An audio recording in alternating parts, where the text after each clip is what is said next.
اچھا اسپیکر صاحب، پھر اب میں صرف یہ کہنا چاہتا ہوں کہ ہمارا جو اب ڈائریکشن ہے وہ نکل گیا ہے، جو کہ پاکستان کی ویژن ہے کہ ایک فلاحی ریاست کی طرف جا رہا ہے پاکستان. میں یہ بھی کہہ دوں کہ مجھے جو بڑی خوشی ہوتی ہے جب میں دیکھتا ہوں جو ہم نے پناہ گاہ بنائی ہوئی ہیں، جو مزدور ہیں بیچارے، جو محنت کش لوگ جو کہ سارا دن مزدوری کرتے ہیں اور پھر بچا کے پیسہ اپنے بیوی بچوں کو بھیجتے ہیں، تو اب ہماری پناہ گاہ کا جو جال ہے وہ انشاءاللہ ہم سارے پاکستان میں ان ایریاز میں دیتے ہیں جدھر باہر سے لوگ مزدوری کرنے آتے ہیں، تاکہ وہ سو بھی سکیں، ان کو کرایہ بھی نہ دینا پڑے، ان کو کھانا پینا بھی مل جائے، وہ صاف ان کو نہا دھو بھی لیں، اور اس کے بعد جو بھی پیسہ ان کا بچے وہ سیدھا اپنے گھر میں بیوی بچوں کو بھیجیں.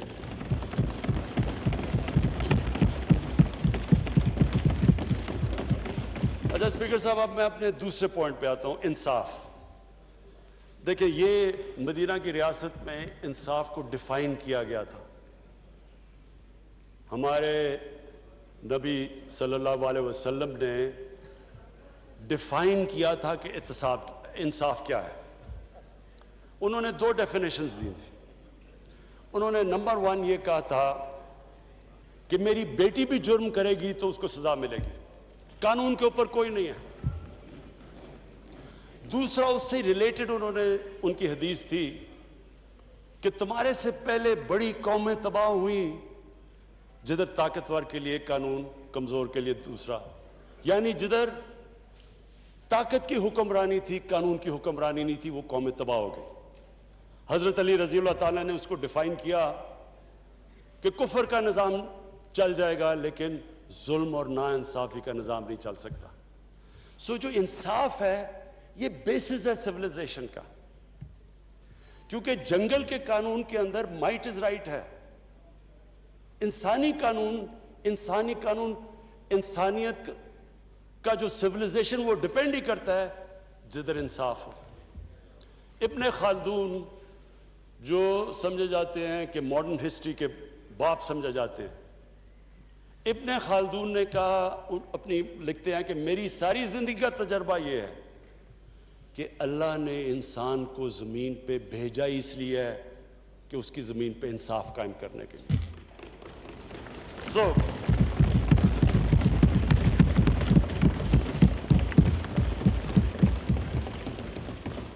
اسپیکر صاحب، یہ جو بیسس ہے قانون کی حکمرانی، یہ ہے بیسس ایک سوسائٹی کا. آج اگر آپ دنیا کی تاریخ سٹڈی کر لیں تو معاشرہ تو وہی اوپر گیا، خوشحال وہ ہوا جدھر انصاف ہے. شیر شاہ سوری کی میں پڑھ رہا تھا کہ جب وہ اوپر آئے وہ تو ان کو ایک جاگیر دی گئی. شیر شاہ سوری کی جو جاگیر، اٹھے شیر شاہ سوری ادھر سے کیسے اٹھا کہ اس نے اپنی جاگیر میں سب سے پہلے جتنے بڑے بڑے ڈاکو تھے ان کو اس نے فارغ کیا.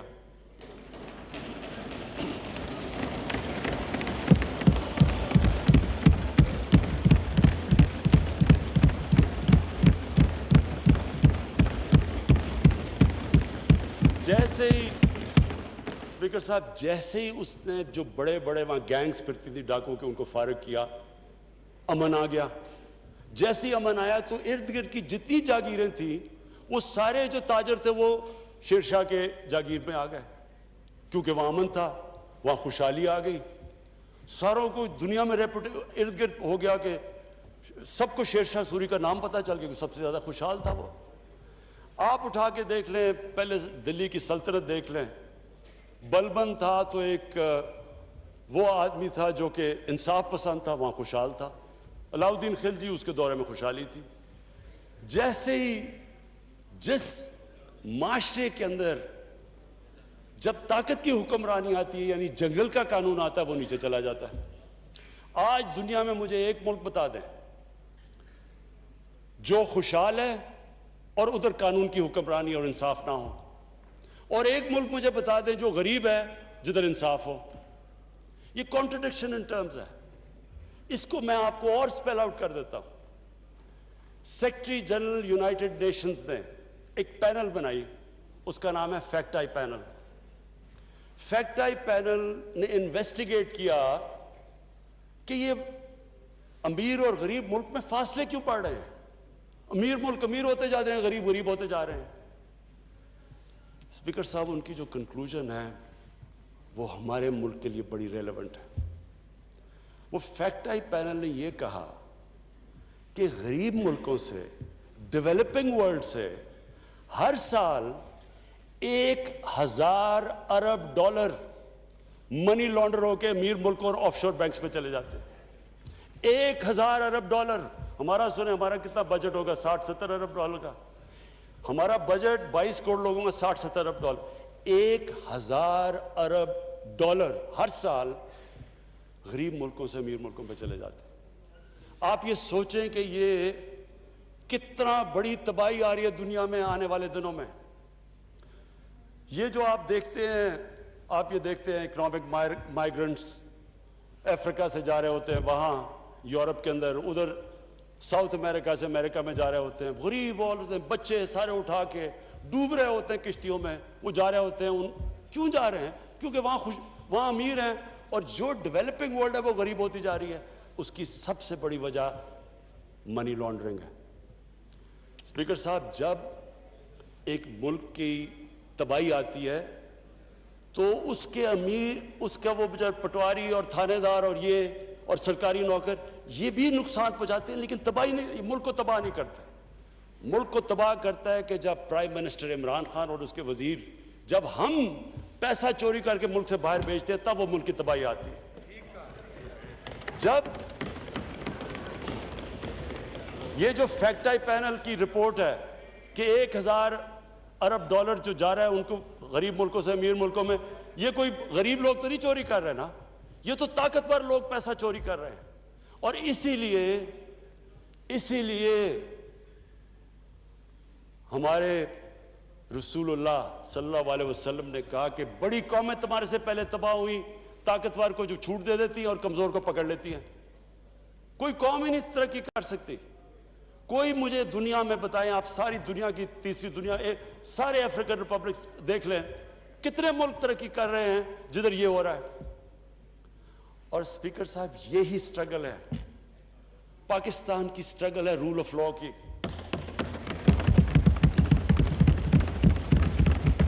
مجھے بھی اب کل میں دیکھ رہا ہوں، کل آیا جی کہ ایک سندھ کے ایم این اے، اس کو نیب کے لوگ پکڑنے گئے، ادھر کراؤڈ اکٹھا ہو گیا، انہوں نے نیب کو لوگوں کو مارا، پولیس نے مدد نہیں کی۔ تو یہ کیا، اس کا کیا مطلب کہ میں اگر 1000-2000 آدمی جمع کر لوں، میں جو مرضی قانون توڑ دوں، میں قانون کے اوپر چلا جاؤں گا؟ یہ ہے جنگل کا قانون، جس کی لاٹھی اس کی بھینس۔ یہ ایک سیولائز ملک کے اندر ملک نہیں چل سکتا ایسے۔ یہی نیب تھی، 20 سال سے وہی قانون ہے، 10 سال 2 حکومتیں یہاں بیٹھی رہی ہیں، ان کے سامنے وہی قانون تھا، کیوں نہیں چینج کیا؟ جب اب آیا تو شور مچ گیا نیب کے اوپر۔ کیوں فرق کیا ہوا کہ پہلی دفعہ نیب بڑے بڑے لوگوں کے اوپر ہاتھ ڈال رہی ہے، شور مچ گیا سارا۔ بھئی آپ کی حکومت آئی تھی، چینج کر دیتے اس کو، تب کیوں وہ ٹھیک تھا؟ کیونکہ وہ بڑے لوگوں کو ہاتھ نہیں ڈال رہی تھی، اور اس لیے کرپشن بھی کم نہیں ہو رہی تھی۔ 20 سال سے بیٹھی ہے، جب تک آپ بڑے لوگوں کو قانون کے نیچے نہیں لے کے آتے، کوئی دنیا کا ملک میں قانون کی بالادستی نہیں ہوتی، اور وہ ملک سروائیو ہی نہیں کر سکتا۔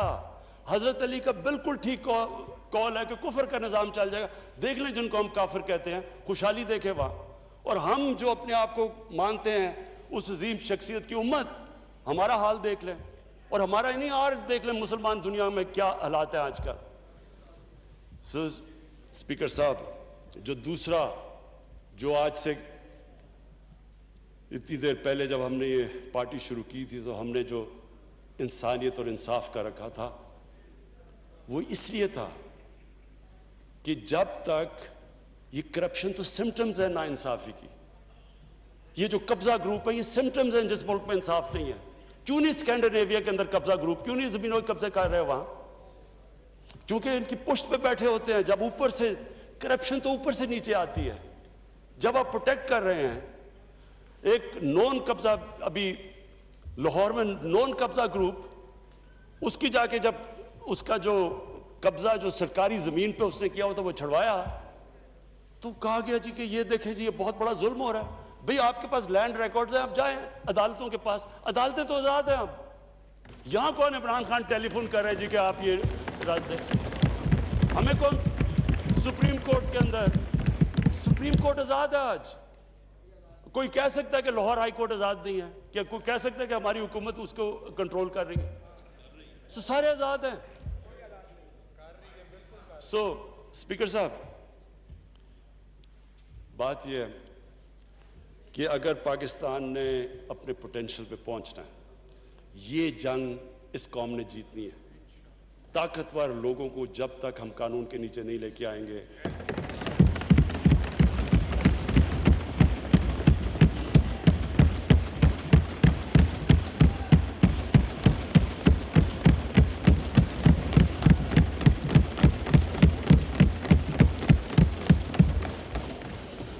اچھا. اور تیسری چیز, یہ میرا آخری پوائنٹ ہے, خودداری. اسپیکر صاحب, جب سے پاکستان بنا ہمارے اندر ایک بڑی بدقسمتی ہے. ہمارا لیڈر عظیم تھا قائد اعظم محمد علی جناح, ایک غلام ہندوستان میں ایک آزاد انسان تھا.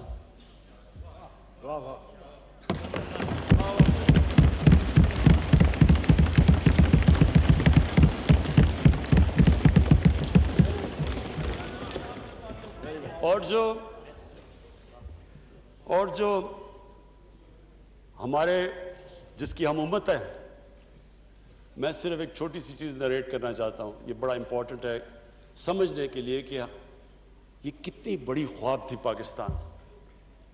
یہ ہمیں سمجھنا چاہیے کہ ہمارا مقام کیا تھا, ہم نے کیا بننا تھا. اسپیکر صاحب, جب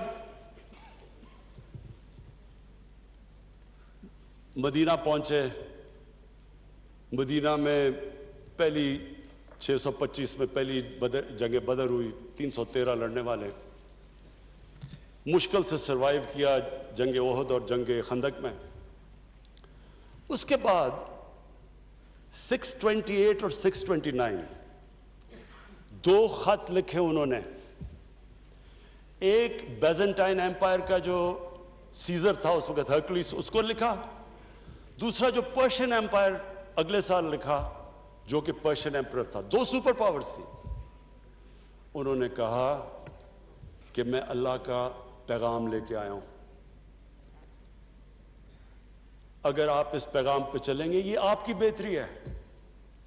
آپ سوچیں کہ ایک چھوٹا سا جن کی حیثیت ہی کوئی نہیں, انہوں نے کیا ہمارے لیے کیا اس سے سبق ہے کہ لا الہ الا اللہ, اللہ کے سوا کوئی خدا نہیں ہے.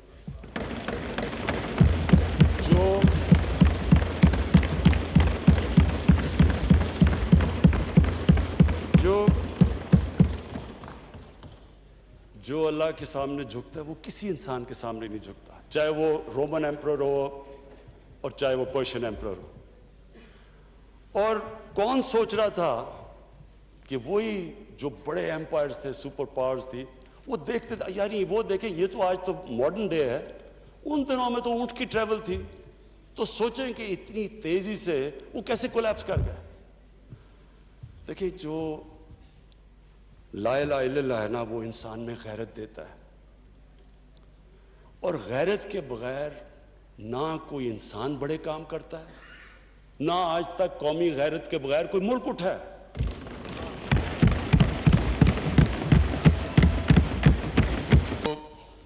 ایک پیریڈ میں تب ادھر بیٹھتا تھا اسمبلی میں, ان لوگوں کے ساتھ ہی میں ہوتا تھا ادھر, اپوزیشن میں تب پیپلز پارٹی بھی ہوتی تھی وہاں میرے ساتھ. تو ایک ہم نے ایک ملک نے فیصلہ کیا کہ امریکہ کی وار آن ٹیرر جوائن کرنے کا. میں آج اس کے اوپر اس لیے بات کرنا چاہتا ہوں کہ یہ میں بڑا, اگر میری ساری زندگی میں جو میں سب سے زیادہ پاکستانی ہوتے ہوئے مجھے ذلت فیل ہوئی ہے وہ اس ٹائم پہ ہوئی, تو اس لیے میں آج اس کی بات کرنا چاہتا ہوں. ہم نے فیصلہ کیا کہ جناب ہم فرنٹ لائن سٹیٹ بن جائیں گے امریکہ کی وار آن ٹیرر. میں اس وقت سیٹ تھی میری تب بھی میں بار بار کہتا تھا کہ اس سے جنگ سے ہمارا تعلق کیا ہے؟ القاعدہ افغانستان بیٹھی ہوئی ہے، ملیٹنٹ طالبان افغانستان میں، ہمارے پاس تو وہ بھی نہیں تھے. ہم نے کیا کیا ہے کہ ہم ان کی جنگ میں شرکت کر دیں؟ وہ جو پیریڈ ہے وہ میں اس لیے چاہتا ہوں کہ ہم ہمیشہ کے لیے، میری قوم سیکھے. قوم، ایک انسان، ایک ادارہ آگے تب بڑھتا ہے جب اپنی غلطیوں سے سیکھتا ہے. وہ جو ہم نے حماقت کی، میں یہ چاہتا ہوں کہ میں ذرا پیریڈ آپ کو، کیونکہ میں نے شرکت کی اس میں، وہ جب میٹنگز ہو رہی تھی جب وہاں فیصلے کیے گئے، فیصلہ یہ کیا گیا کہ نہیں جی امریکہ بڑا ناراض ہے. لفظ استعمال کیا گیا جو اس میٹنگ میں ہوں گے کہ وونڈڈ بیئر ہے، کس طرف بھی ہاتھ مار دے گا، ہمیں کچھ بھی کر سکتا ہے، اس لیے ہمیں اس کی مدد کرنی چاہیے. ہاں مدد کریں، دہشت گردی ہوئی تھی، ہمیں ان کی مدد کرنی چاہیے. لیکن جو ہم نے کیا اس کے بعد، کوئی قوم کسی اور کی جنگ میں شرکت کر کے 70,000 اپنے لوگوں کی قربانی دیتی ہے. 150 ارب ڈالر اپنے ملک سے، اس سے بھی زیادہ گیا ہوگا، ہمیں پتہ ہی نہیں ہے، کیونکہ یہاں تو کوئی کرکٹ ٹیم نہیں آتی رہی. انویسٹر نے کہا نا پاکستان، یہاں تو ملک کو انہوں نے کہہ دیا the most dangerous place in the world. تو ہم نے جو وہ کہتے رہے ہم کرتے گئے. ایک ٹامی فرینکس ان کا کوئی جنرل تھا، اس کی کتاب میں نے اس میں ایک سینٹنس پڑھا. اس نے کہا کہ we knew Musharraf was vulnerable so we kept pushing him. وہ جو وہ کہیں ہم کرنے کے لیے تیار ہو جائیں. لوگ اپنے وہاں پکڑا دیے، ان کو پکڑ کے گوانٹانامو میں بھجوا دیے. اپنی کتاب میں لکھا مشرف نے کہ میں نے پیسے دے کے لوگوں کو بھجوایا. کس قانون کے تحت؟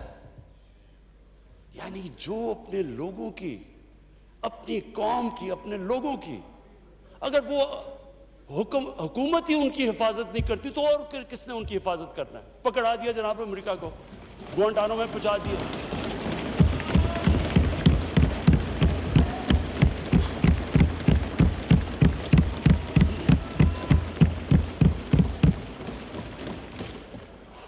اور یہاں رکی نہیں بات. قبائلی علاقے میں جی وہاں تورا بورا کے بعد ان کے تھوڑے سے القاعدہ آ گیا. القاعدہ تورا بورا کے بعد آ گئے. اوپن بارڈر تھا قبائلی علاقے میں. ہمیں انہوں نے حکم کیا کہ آپ جا کے ان کو اپنی فوج بھیجو قبائلی علاقے میں. چند سو القاعدہ کے پیچھے ہم نے اپنی فوج بھیج دی قبائلی علاقے میں. اب جب فوج قبائلی علاقے میں جائے گی، وہ اپنے لوگ تھے ادھر، جو پھر ادھر سے وہ ڈرون اٹیک کریں، وہاں ہمارے شہری مر جائیں، ادھر ہماری فوج جس کو پتہ ہی نہیں کہ کس کے پیچھے جا رہے ہیں، چند سو لوگوں کے پیچھے قبائلی علاقے میں گئے. اس کا نتیجہ کیا ہوا؟ آدھا ہمارا قبائلی علاقے کے لوگوں نے نقل مکانی کی. وہ قبائلی علاقہ ابھی تک کہیں ریکور نہیں کیا. میری طرح کا آدمی جو کہتا گیا کہ یہ غلط ہو رہا ہے، مجھے طالبان خان بنا دیا. یعنی وہ میں جب کہتا تھا افغانستان میں کوئی ملٹری سلوشن نہیں، جناب یہ پرو طالبان ہے. وہ جو پیریڈ تھا اسد قیصر صاحب، اسپیکر صاحب، ہماری تاریخ کا سب سے، میں اگر میرے سے کوئی پوچھے سب سے سیاہ وقت تھا. ہمیں پتہ ہی نہیں ہے کہ دشمن کون ہے، دوست کون ہے. امریکہ ہمارا دوست ہے؟ کبھی یہ سنا ہے کہ آپ کا دوست اپنے ملک میں بمباری کر رہا ہو؟ کہ دنیا میں یہ سنا ہے کہ آپ کے ملک میں ڈرون اٹیکس کر رہے ہو؟ آپ کا اعلان ہے. اچھا وہ جو لوگ مرتے تھے، جن کے بیوی بچے مرتے تھے جب بم پھٹتا تھا، وہ جا کے وہ بدلہ کس سے لیتے تھے؟ وہ پاکستانی فوج اور پاکستان سے. دونوں طرف پاکستانی مر رہے ہیں. میں نے جب پوچھا کہ یہ آپ جب اٹھاتا تھا یہ کیا کر رہے ہیں، کیوں اجازت دی ہوئی ہے؟ وہ آگے سے کہتے تھے کہ کیونکہ پاکستان نہیں ان کے پیچھے جا رہا، لہذا ہمیں وہ کرنا پڑتا ہے. اسپیکر صاحب، ہمارا 30 سال سے بیٹھا ہوا ہے لندن کے اندر ایک دہشت گرد، اس کو ڈرون ماریں گے تو کیا وہ اجازت دے دیں گے ہمیں؟ اب سوچیں اگر انگلینڈ میں ہم ڈرون اٹیک کر دیں اس کے اوپر تو کیا اجازت دیں گے وہ ہمیں؟ تو اگر وہ نہیں اجازت دیں گے،